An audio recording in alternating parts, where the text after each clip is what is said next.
Hi Libra, welcome to your January reading. Thanks for your patience with this. It's been an interesting beginning of the year so far.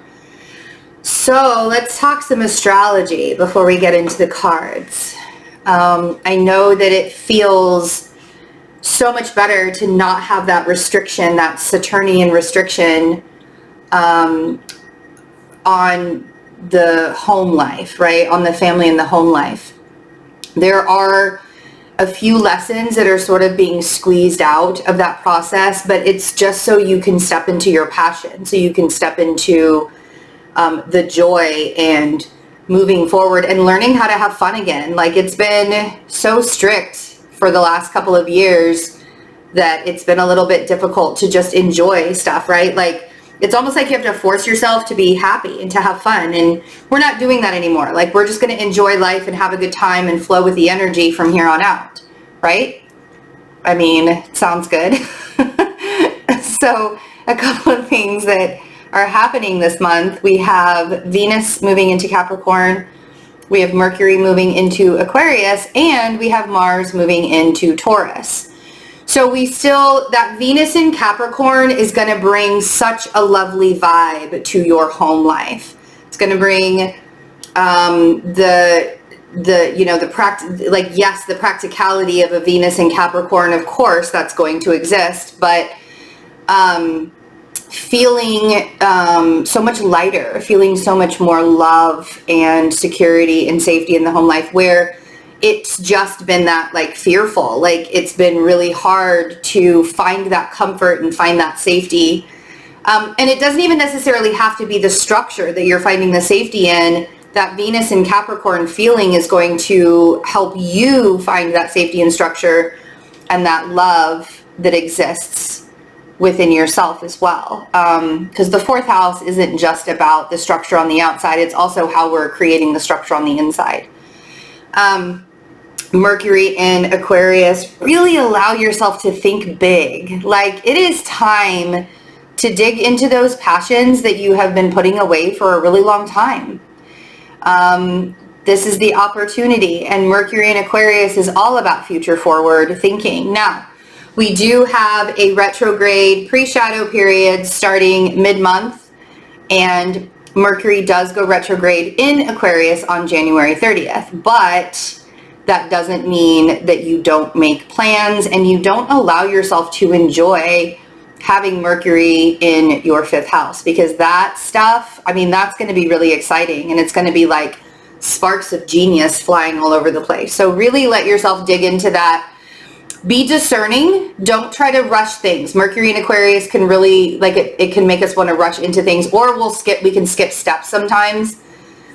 Mars in Taurus is going to help you not skip the steps. Mars in Taurus is happening in, the area of your chart with sharing yourself and sharing your space and transforming and learning how to pivot and learning how to change and learning that life doesn't have to be lived within a box. So there's a lot of new energies that we're getting to play with, and I think that it's going to be a really good time to just open yourself up to the things that the universe wants to give to you. Like, really be receptive to what's coming into your life, because we have felt restricted for so long. It might be a little uncomfortable to get to feel receptive about things. It might be a little bit uncomfortable to do that. So be patient with yourself, but it's going to be a good month, I think. I'm trying to set up the energy for it to be a good month, right? No, I really do, though. I think that there's a lot of space for manifesting new things this month for Libras. And we haven't felt that. We haven't felt that kind of freedom in a really long time. And I think that we're sort of being supported to start new journeys, start new paths and new journeys. There really is an alignment that is occurring, an alignment that's happening. Oh man, you guys. Okay. So before I forget, manifesting workshop, if you missed it in November and December, we are doing it again because it's so amazing. It's so there have been like 100 people that have taken the workshop, and everybody has just like told me how much it's working for them. And these are real life ways to just generally feel good. Like, I'm teaching you guys all of the ways I learned how to feel good in life and to learn how to manifest from feeling good, from this present moment, and not projecting any outcomes, not having any expectations, not creating any blockages for yourself by living in the past or living in the future. So yeah, it's really good. And it's just like genuine life skills, you know, general life skills, genuine life skills, everything that we really need to move forward in the manifesting way. Dang. So is this the best reading that I'm going to be giving people this month? Probably, maybe, I think. Let's see what we got. Mostly major arcanas except for one. You all are just, you're like, could you just... It's interesting. One card almost popped out, and then, oh, there it is. I was wondering if we were going to see it, but absolutely, absolutely, absolutely. Okay. Here we go. Lovers was the first card that came out. And what's really funny and interesting about the Lovers card for me is, I mean, yes, it can be a relationship. It can be one of those relationships where you just feel like it's effortless and it just sort of flows. But in order to be in one of those relationships, you have to be effortless and flow with yourself first. So the Lovers card for me is more about the masculine and feminine energies within ourselves that we're aligning, so that we can align to energies to attract, right? Instead of trying to force connections and blocking ourselves while we're trying to force those connections, we relax into the flow and we align our own logic and emotions, right? And then we have the Knight of Cups and we have the Sun. So it does, whether you're approaching somebody or somebody's approaching you, but it's a healing journey that you're on in a really big way. With the Sun, man, the Sun is the best card that you can get in a reading, Libra. And so you could be dealing with Gemini energy, Pisces energy, or Leo energy also with these particular cards. But this is about clarity and healing and seeing the light at the end of the tunnel and being open to more opportunities and allowing yourself to see through all of that. Then we have the High Priestess, the World, and the Ten of Swords was the card that really wanted to come out, and then it went back into the deck and the World card came out instead of the Ten of Swords.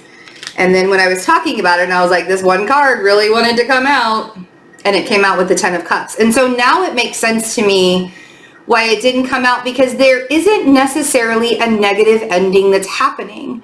What I feel like is happening is as you're closing out cycles, you're really learning how to listen to your intuition in a big way as you're starting to close out cycles in your life right now, Libra. And with your intuitive nudges, let's call it that, with those intuitive nudges, there are certain things from your past that you're having to release. And some of that is the fantasy, right? And it's so funny because with Libras, especially Libra risings, we're really good at the fantasy. We're really good at the illusion. And it's because we genuinely want to see a brighter picture. We want to have the balanced life, right? And to me, these two cards together, the Ten of Swords and the Ten of Cups, sorry for the glare. It's because I wanted to have natural sunlight coming through my window, so it's glaring. But yeah, so this is the balance. This is the balance between the good and the bad, and the illusion and the reality. And I think that there's just an ending to the illusion. There's an ending to that illusory process, because now it's all becoming real. But you can tuck that away. That Ten of Swords is like going to the worst possible case scenario, or even knowing that the worst is behind you. There is no more. 2 tens equals an ending, and the World right next to it, there's just so many cycles that you're closing out in so many ways, and that's creating the alignment within yourself. You're closing out chapters from your past so that you can move forward into the future. I love that. I love that for you guys. Okay. So let's see. The Lovers energy. Deep breaths. Some of you are really nervous about it, I can tell. Yeah, okay. And that's why the nerves are there. That makes sense. Let's do the top row and then we'll talk about it. So we have the Moon on the Lovers. We have the Four of Cups on the Knight of Cups and Page of Pentacles on the Sun. Okay. The Moon. This is what I'm saying. Like, this is why some of you are nervous about that Lovers, because for some of you, it's unknown. You're like, I don't know what this looks like. I don't know what this kind of energy really, truly looks like. We like to think that we have an idea of what the Lovers energy looks like or feels like, but when it really comes down to it, the Lovers energy is about the masculine being protective and the feminine being soft. And if we look at that in an egotistical kind of way, or we look at that the way the third dimensional world wants us to look at that, then it makes the female look weak and the male look strong. And that's actually not what it is. That's not what it is. So if you're really confused about what that energy looks like, then you really have to look at yourself on the inside. That Moon is like, bring those emotions to the surface. Really allow yourself to get honest and transparent about how you're feeling. And then allowing the process to unfold from that transparency, that is the direction you want to go in. Don't ignore the universal offers that are coming towards you. That Four of Cups on the Knight of Cups. Now, it could be that somebody's ignoring your advances, or it could be that you are ignoring somebody else's advances. But here's the thing is, when you feel really, really good about the journey that you're on and who you are and you're coming into alignment, it doesn't matter who's approaching you. You're going to be able to see the energy for what it is very, very clearly. And that's why it's so important to come into alignment with yourself first, because then you can be discerning about the directions that you want to go in and what offers you want to take, right? Be very, very careful with the fuck boy or fuck girl energies. That's what the Page of Pentacles can represent sometimes. But also on the other end of this could easily be you just setting out on a new adventure, because the Page of Pentacles is just the beginning. He's kind of the student. But sometimes it can be a really diminished, childish kind of energy as well. So being really, really discerning to weed out and pay attention to what's coming towards you is going to be probably the difference between having a really crappy month and having a really good month. Because you can easily let somebody's energy in and then like realize after you let that person's energy in, you were like, oh dang, this is not what I was asking for. This is not what I expected. But the funny thing is every single person that shows up in our life and triggers us in some way to see a part of ourselves is a gift. It doesn't matter who it is. It doesn't matter if it's somebody that's just supposed to be in your energy for a couple of days, or if it's somebody that's supposed to be there for a lifetime. It really doesn't matter. Every single type of energy that triggers us or that touches our lives in some way, shape, or form was meant for a purpose. And if we were to look at those relationships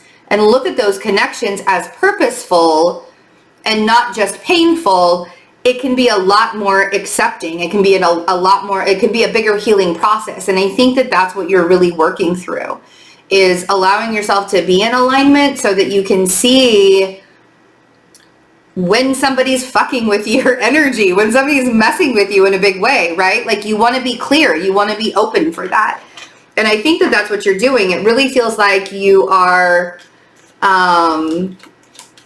clearing out the lines.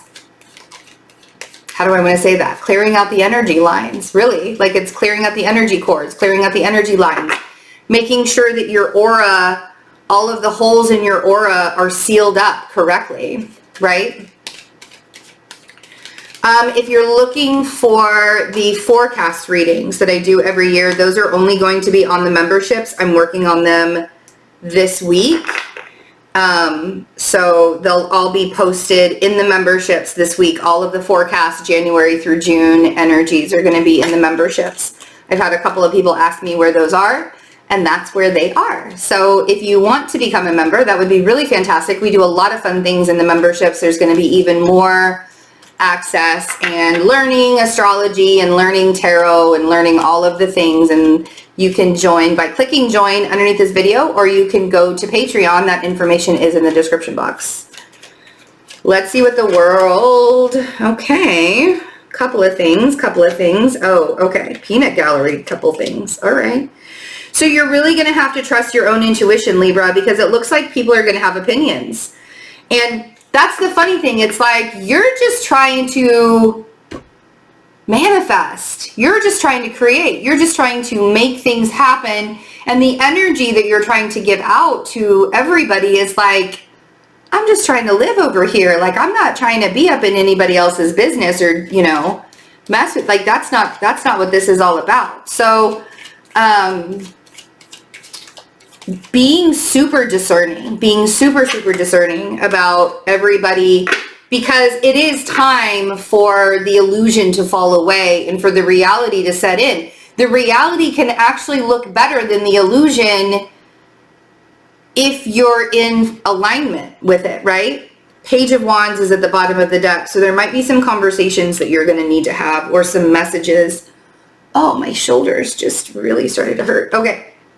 King of Swords on the High Priestess.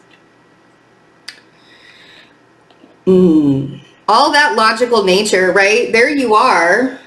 But you really have to pay attention to your intuition this month in a big way. Your intuition is literally screaming at you, and I know that you think that you know better. That's a natural reaction to have with air sign energy, to be honest, right? Especially with that Mercury in Aquarius. Like, of course we're going to think that we know everything, but your intuition is actually guiding you in a much better direction if you pay attention to it. Your intuition is much better than your ego right now. Then we have the Seven of Pentacles and the Five of Wands on the World. You know, it doesn't matter what people have to say. The Five of Wands to me is the peanut gallery. Everybody's going to have an opinion about the things that you're doing, Libra. Everybody's going to have an opinion about the things that you're doing. And honestly, it doesn't matter what everybody else's opinions are. As long as you are creating for your best and highest good, and the best and highest good for all involved. And how do you know that? How do you know that that's what you're creating? You listen to your intuition, right? I mean, we can go back to that if you want to. But how do I know that I'm creating for my best and highest good? Because you listen to your intuition. Your ego is going to take you down a path of telling you how it's never going to work out, or you're not good enough, or all of the things that you do, it's just too hard. It's too hard. There's too much effort. There's too much energy to put into it, right? And all of those opinions from the peanut gallery are going to say the same thing. Why would you do that? This doesn't make any sense. I mean, you're a very sensible person.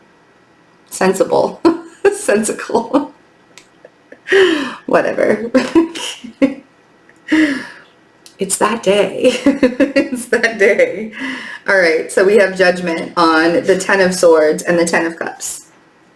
You are being guided, divinely guided and cared for right now by the universe. Judgment on the Ten of Swords and the Ten of Cups. It really is time to put an end to the fantasy and allow yourself to really step into the reality.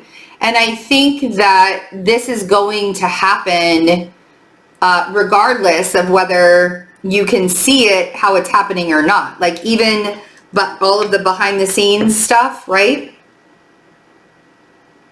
It's coming together. But the resistance and the blockage would be you thinking that it's over before it even begins. So let's not go there. You know, let's not do this. Let's not do the Ten of Swords stuff to us. It's not going to end before it begins. All right. Page of Wands, King of Cups, King of Wands, Two of Swords. Now, if you're trying to, oh, look at you. If you're trying to decide between two energies, and then we have the Two of Cups here. See, Two of Swords, Two of Cups. If you're trying to decide between two energies, you must be extremely transparent with both of them. One of the biggest things that's happening is Mercury is going to be conjoining Pluto in Capricorn right before it goes into Aquarius. And then we get into Mercury retrograde. And if anything that you have not been completely honest about during that Mercury and Pluto conjunction, and then we get into Mercury retrograde, it's going to come out. And you don't want to put yourself in that kind of position. So if you're trying to decide, if you are one of the Libras that are trying to decide between two different types of energies, a water or a fire sign, and you have to sit here, right? That Two of Swords, you're like, I don't know which one to choose. I don't know which one to choose. It's such a burden. You guys, everybody loves the Libra. It's the pretty factor, I think. I think that because Libras are just so darn pretty, being ruled by Venus and all.